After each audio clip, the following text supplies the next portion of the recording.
Pues tienen todas y todos por ahí su cuaderno, su lápiz o su plumita para hacer el siguiente ejercicio de reflexión, que es, vamos a explorar un poquito, ¿no? ¿Cuáles son las condiciones que llevan a que en nosotros surja esta respuesta o esta reacción que conocemos como el enojo o la ira, ¿sí? Es como explorar los desencadenantes también, aquello que nos detona o nos dispara, y también cómo se manifiesta en nosotros la ira.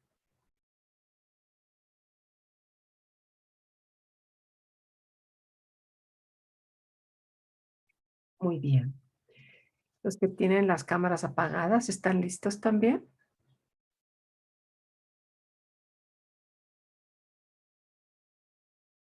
Entonces, aquí va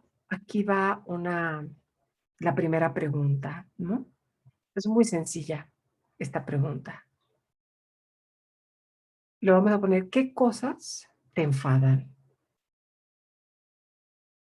¿Qué te lleva o qué te puede hacer enojar? Estamos hablando como de los desencadenantes, ¿no? Entonces, haz una lista de unos 5 o 10 desencadenantes, desde lo más pequeño, ¿no? Por ejemplo, a mí me enfada cuando me van a hacer un servicio y el servicio lo hacen a medias, y me enfado bastante que la gente no cumpla, por ejemplo, ¿no? Cuando te contrata un servicio. Entonces, hagan una lista de lo que los hace enfadar.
La segunda pregunta es,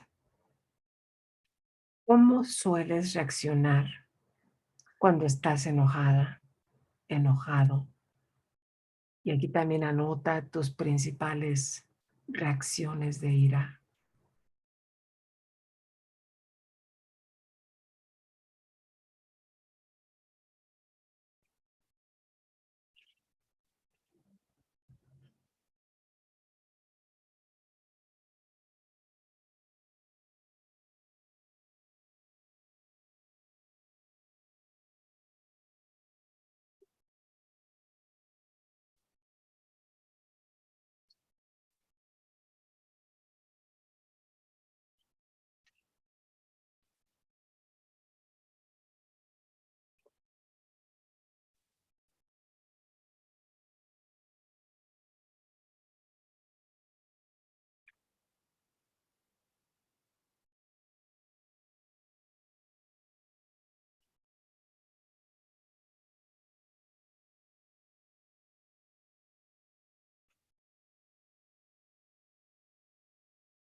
¿Notas algún patrón o tema en tus respuestas anteriores? Y si es sí, ¿cuál es? ¿Cuáles son?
¿Qué efecto tiene la ira en ti?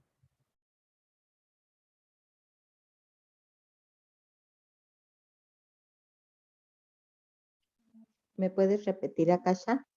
¿Qué efecto tiene la ira en ti?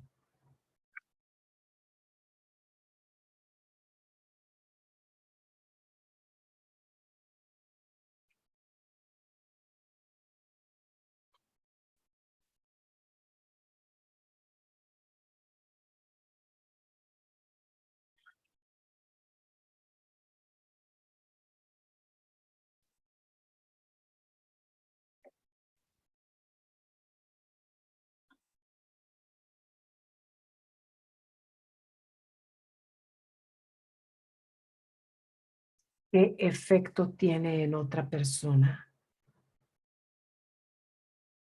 o en otros?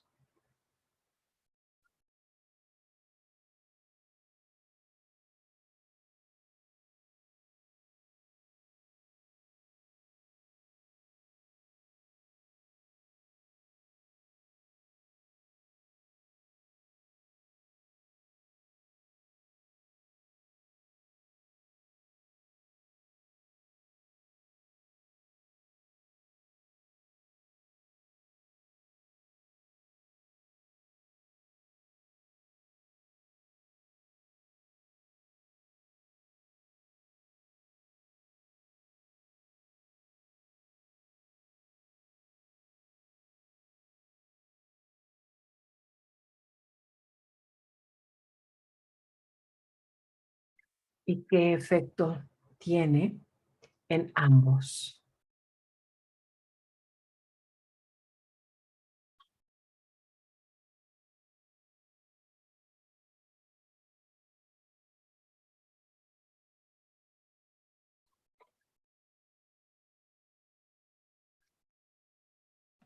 Perdón, ¿ahí cuál es la diferencia? ¿De cuál diferencia? Eh, ¿Cuál es la diferencia en relación a las otras dos preguntas? Porque tenemos En ambos es la relación, Fernanda. en la relación. Sí, bueno, es cuando es en ti, en mí, es en mí, en ti, en Y bueno, ti. Sí, o ya, sea, si yo me enojo, ¿qué efecto tiene en ti mi enojo? de acuerdo. Sí, y luego que en ambos, ¿no? Gracias. De nada. Y esta es una expresión clásica en la psicología de mindfulness, ¿no? Que afecta a uno, afecta al otro, los afecta a ambos.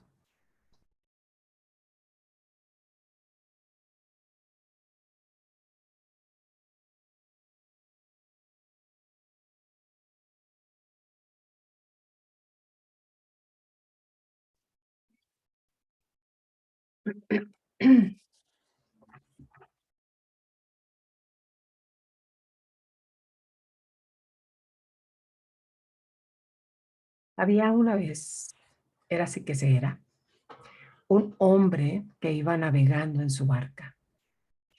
El día había amanecido claro y soleado, pero al cabo de un rato, sí, como luego suele suceder para la mar, el día se volvió oscuro y al mar o al lago lo cubrió una densa niebla.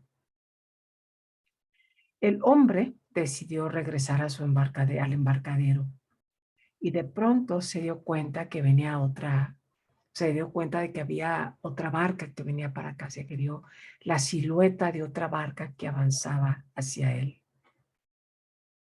Mantenga la distancia, gritó el barquero, por miedo obviamente a una posible colisión. Pero la otra barca siguió aproximándose y el barquero empleó toda su destreza, toda su experiencia para cambiar rápidamente de dirección, ¿sí? Y poderle dejar un espacio para que pasara la otra barca. Pero al ver que la otra barca viraba y ahora avanzaba directamente hacia él, de verdad que se enojó, ahora sí se enojó. ¡Fuera de mi camino! Gritó de nuevo. Pero la otra barca no dejó de acercarse hasta que finalmente chocó con la barca del barquero. Y el hombre estaba enfurecido, ¿sí? Fuera de sí, iracundo, y le gritó: ¡Idiota! ¿Qué demonios estás haciendo? El hombre estaba fuera de sí de verdad y no dejaba de lanzar groserías, improperios. Hasta que de pronto la niebla se empezó a levantar y se dio cuenta de que la otra barca estaba vacía. Era una barca abandonada que se le había llevado la corriente. Y el barquero se quedó perplejo. ¿Dónde había estado yo gritando? ¿Era posible enojarse con una barca vacía? Sin nadie a quien culpar. O más bien, sin nadie a quien culpar, era como imposible mantener la rumiación mental que mantenía su ira. Y entonces, trayendo esta historia a nuestra propia experiencia, podemos preguntarnos, ¿y podemos enojarnos algunas veces con barcas vacías? Y si es así, ¿de dónde viene esa ira y hacia dónde se dirige? Hace algún tiempo yo les preguntaba, creo que les contesta también otra historia del Buda, en donde decías la historia se llama en realidad dos clases de pensamientos, ¿no? Pero es también como la historia de las dos canastas, en donde decía que una manera muy interesante, muy fácil, muy accesible de empezar a observar las tendencias de nuestra mente, entonces era ponerla, ¿no? La tendencia a enojarse y la tendencia a estar contento. Sí, lo estoy un poco simplificando. Y entonces decía, durante el día, entonces cada vez que te enojes o que te molestes, pues pones algo en esta cesta, va en esta cesta. Y cuando estés contento, cuando estés tranquilo, cuando hayas tenido una reacción amorosa, la pones en esta cesta. Y al final del día revisas cuál es la cesta más llena. ¿Sí? Y entonces, una de las cosas que decía el Buda, estaba hablando con sus discípulos, con otros monjes, con otros practicantes y con académicos también. Él decía, ¿no? Al día siguiente que llegan, dice, no, pues la que estaba más llena era la tendencia a tener un estado mental negativo, ¿sí? La tendencia a la reactividad, la tendencia a enojarse, la tendencia a tener pensamientos aflictivos. Y es bien interesante hablar de tendencias, ¿sí? Porque hay desencadenantes y por eso habla, ¿qué es lo que desencadena? No puede ser de que ando buscando mi pluma azul y yo me encuentro esta pluma rosa. Y entonces yo me enojo. Y luego me enojo no sé, cuando pasa algo, alguna otra cosa. Y me pongo iracunda cuando no llegan los de Megacable a conectarme el cable, que es lo que está pasando, pero no me he puesto iracunda, ¿no? Me he mantenido bastante bien porque voy a poner una oficina en la que va a ser mi próxima casa, ¿sí? Casa propia ya. Y tengo 10 días esperando que vayan a conectar al internet, ¿no? Y estoy así con la paciencia, así casi de santo, ¿no? Pero creo que en otras ocasiones, hace algún tiempo, me hubiera enojado bastante y hubiera ido a reclamarles, ¿sí? Entonces, aquí el, cuando dice el Buda que vamos a erradicar o que lo que necesitamos es como erradicar los estados mentales negativos, él está hablando de que esto es una excusa para la tendencia de nuestra mente. El hecho de que yo tenga una pluma azul, una pluma rosa y no una pluma azul, que en realidad sí la tengo, ¿sí? Es rosa, pues yo le digo rosa porque sí pinta rosita y esta pinta azul. El, Dice, estos son como desencadenantes, como excusa de tendencias que ya tiene tu mente, ¿sí? Tendencias condicionadas de la mente.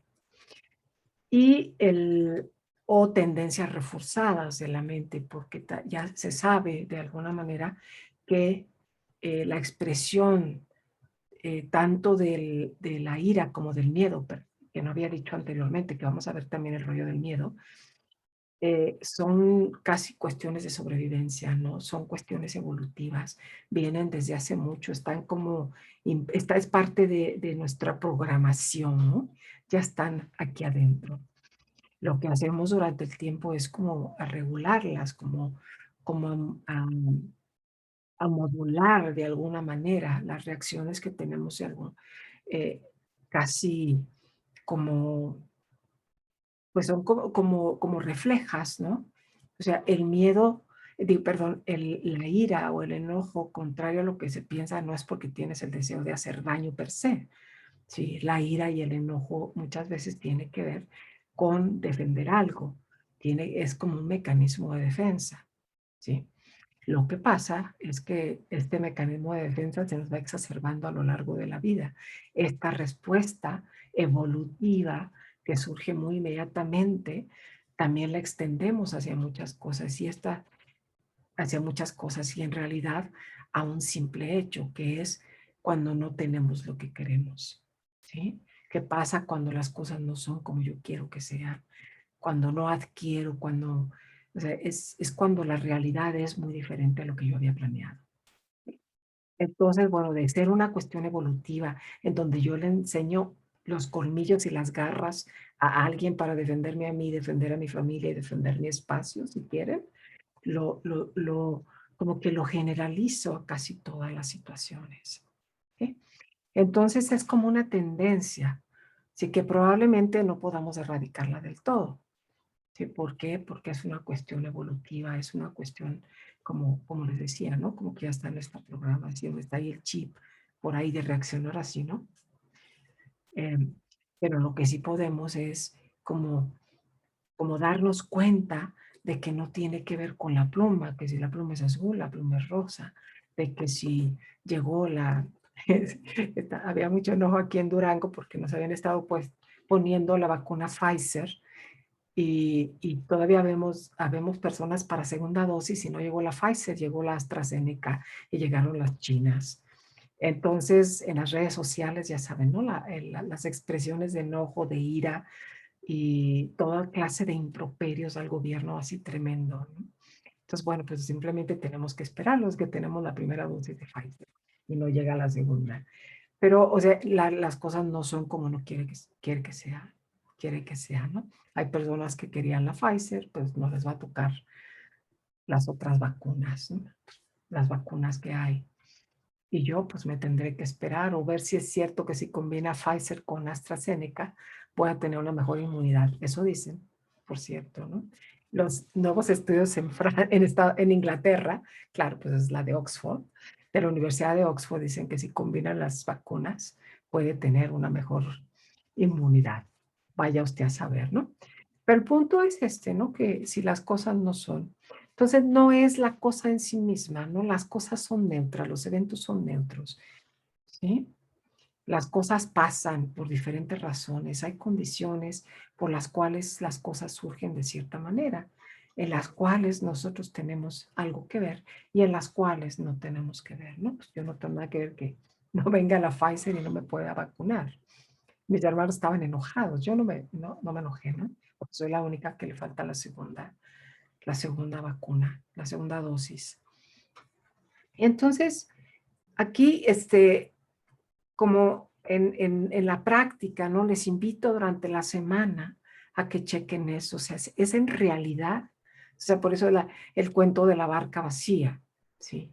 O sea, porque no tiene que ver con las cosas en sí mismas, sino que tiene que ver con el estado mental y la manera en que nos estamos relacionando con las cosas o las creencias o las opiniones que hay detrás de eso, ¿sí? Y últimamente tiene que ver con ese sentido con ese sentido de identidad que está a veces un poco distorsionado, ¿no?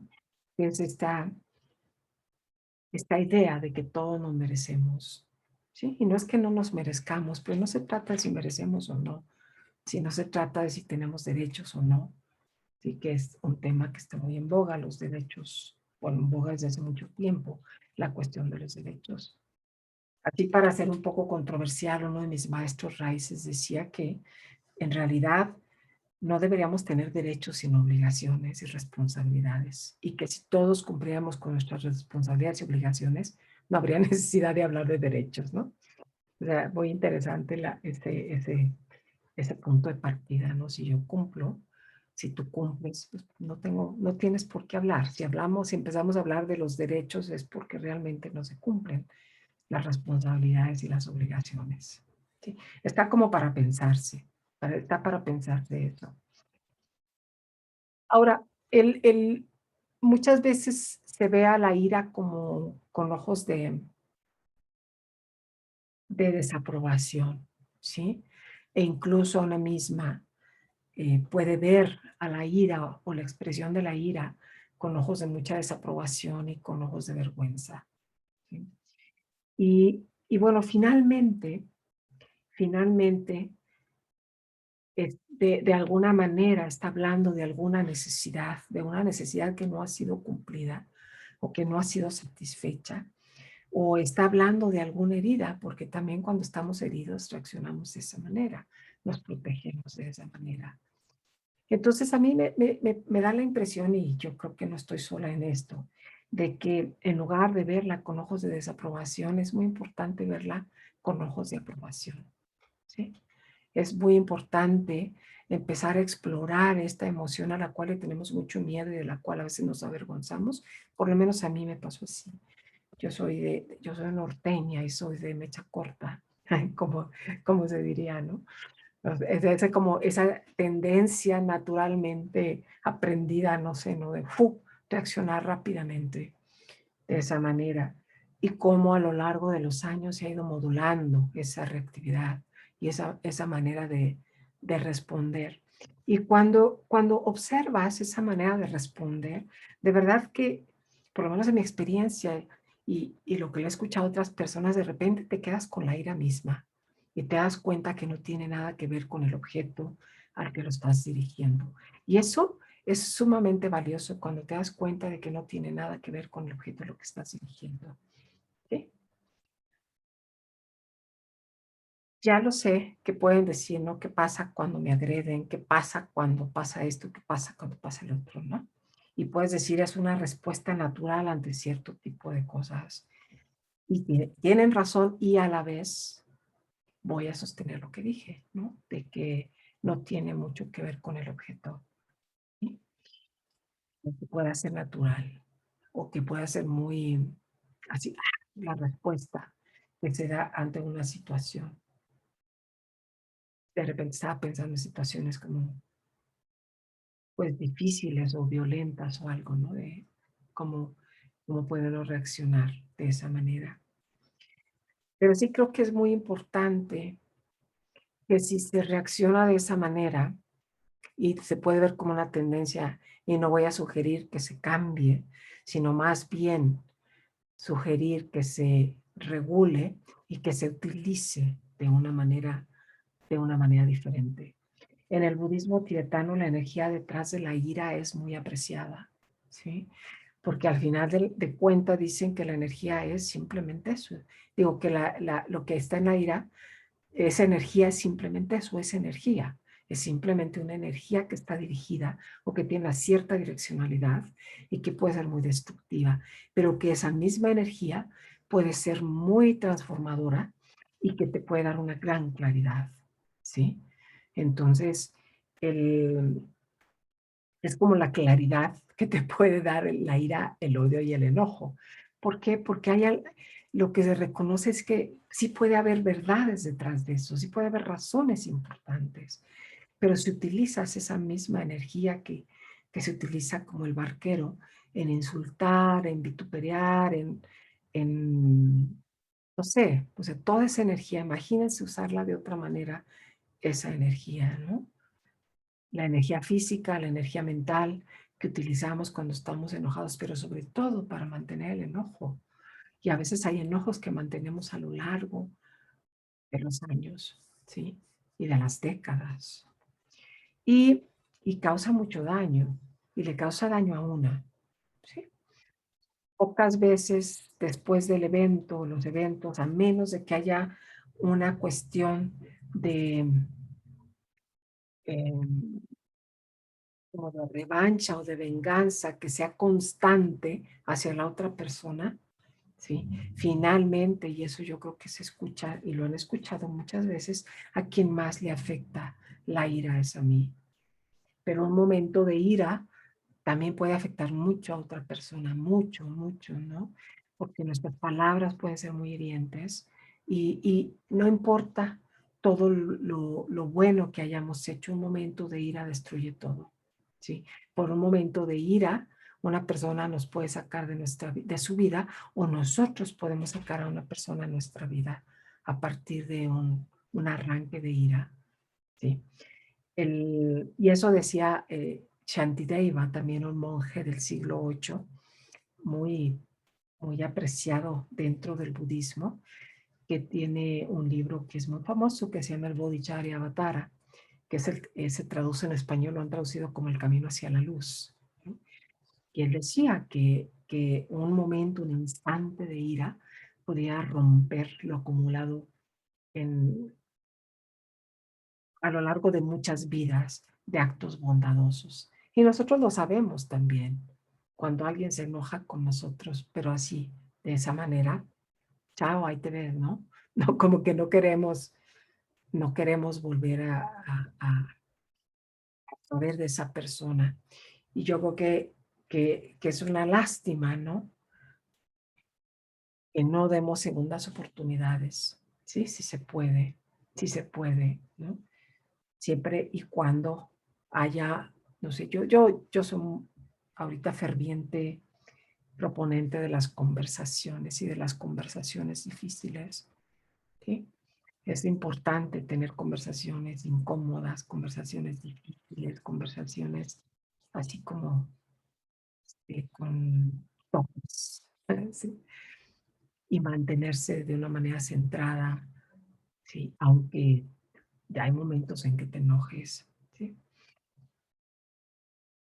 Porque eso es lo que puede cambiar, eso es lo que puede transformar, esa ira que podemos sentir. Y si no, pues no tenemos la oportunidad de cambiar nada. Entonces, esa es un poco la reflexión. Voy a hablar muchísimo más, ¿no? Pero ahorita se me ocurren estas cosas como reflexión sobre la ira. Cuando hablaba de esto, de cómo le afecta a una persona un acto de ira, la puedes lastimar, la puedes herir, o si la puedes golpear, la puedes matar, ¿sí? ¿Cómo afecta a ambos? Bueno, si no la mataste y está muerta, bueno, va a afectar la relación. O sea, la ira lleva, ustedes lo saben, a conflictos interpersonales bastante fuertes, ¿sí? Y la verdad es que también ustedes lo saben bastante bien, en su propia experiencia seguramente, que la ira no resuelve nada, ¿sí? No resuelve nada. A veces parece que sí resuelve cuando gritamos. ¡Ah! Sí, sí. Pero a menos de que me lleven con el gerente para resolver algún asunto, la, mi enojo no resuelve, nunca me ha resuelto nada, ¿sí? A menos que sepa manejarlo, que sepa girarle un poco la dirección al enojo, que es hacia la creatividad en lugar de hacia la destrucción, ¿sí? Y ahora podemos ir unos 5 minutitos a grupo, primero para que compartan algo si quieren de lo que escribieron, de sus reflexiones, unos 5 minutitos nada más. Y regresamos eh, para los últimos 10 minutitos platicar aquí, o me platiquen y me voy a callar yo. ¿Vale? Entonces, los voy a abrir aquí, ya saben, ahí va. Ya les mandé la invitación y quedan justo 2 en cada grupo.